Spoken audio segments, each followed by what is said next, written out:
Assalamualaikum warahmatullahi wabarakatuh. Kali ini kita akan berbagi tentang meninggikan mobil. Ada dua cara.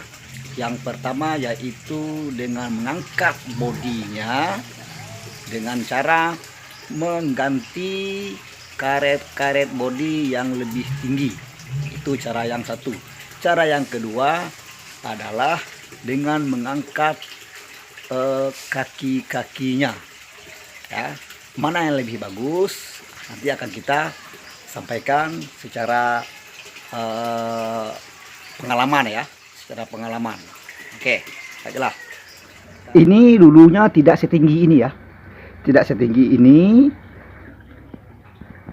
karena bannya dulu standar ya. Sekarang sudah kita ganti dengan ban 215 70 R15. Nah, maka ini akan nyangkut.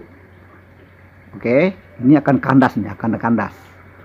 Untuk antisipasi dia tidak kandas, maka pertama kali bumpernya ini kita majukan ke depan. Nah, itu ada video sebelumnya bagaimana cara memajukannya. Kemudian per. Nah, ini pernya. Nah, ini per. Pernya itu di sininya kita tambah karet ya, barang-barang 2 atau 3 karet sesuai dengan kebutuhan. Nah, maka sudah otomatis shock breakernya ini dia akan tertarik juga ya, sehingga memang efeknya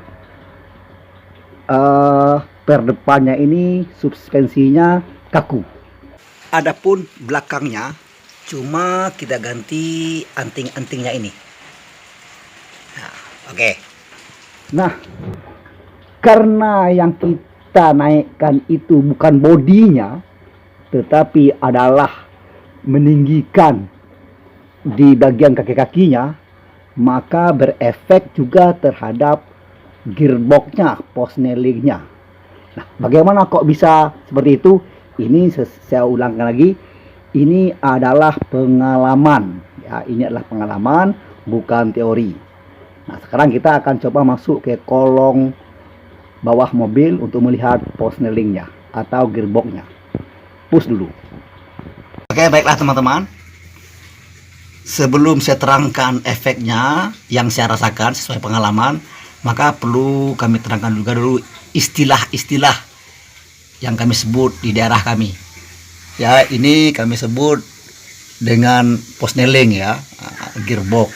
Kemudian di sini ini simpang 4. Kemudian yang masuk ke dalam itu, yang tiang masuk ke dalam itu, yang bergigi-gigi itu namanya tiang kopleng daerah kami. Adapun penghubung ini kami sebut dengan bambu. Nah, bambu penghubung antara gearbox dengan gardan. Oke, baiklah teman-teman, ini saya terangkan bagaimana efek daripada kita menggunakan meninggikan mobil dengan cara yang kedua. Ya, sebelumnya sudah saya terangkan, ada cara 1, ada cara 2. Ini cara 2. Ketika cara 2 ini kita lakukan, maka sudah otomatis gearboxnya juga ikut tinggi ya, sehingga yang namanya tiang koplengnya akan tertarik sedikit ke belakang ya, cuma masuk sebagian saja. Semakin berat beban di belakang, maka semakin keluar, sehingga bergetar, yang lama-lama silnya rusak, bocor. Nah, ini kita lihat luar biasa, ini kotornya minta ampun. Nah, ini sudah berapa saya ganti sil. Dan efek yang sangat parah yang saya rasakan sekarang itu adalah gearboxnya rusak ya. Nah, dan sekarang harus ganti gearbox. Maka teman-teman, kalau ingin meninggikan mobil ya, dengan cara yang kedua tadi, jangan lupa bambu penghubung antara gearbox dengan gardannya juga harus disambung sekitar 2-3 cm. Nah, namun saya lebih memberikan opsi lebih aman menggunakan cara satu. Ya. Karena kalau cara satu tadi itu bodi diangkat menggunakan karet tapak ya, karet tapak.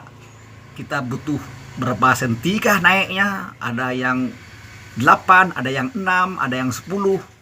Sesuai selera kita mau tinggi seberapa. Namun hubungan antara gearbox dan gardan tidak berpengaruh apa-apa. Karena yang diangkat bodinya. Sementara dengan cara yang kedua ini, yang diangkat adalah kaki-kakinya.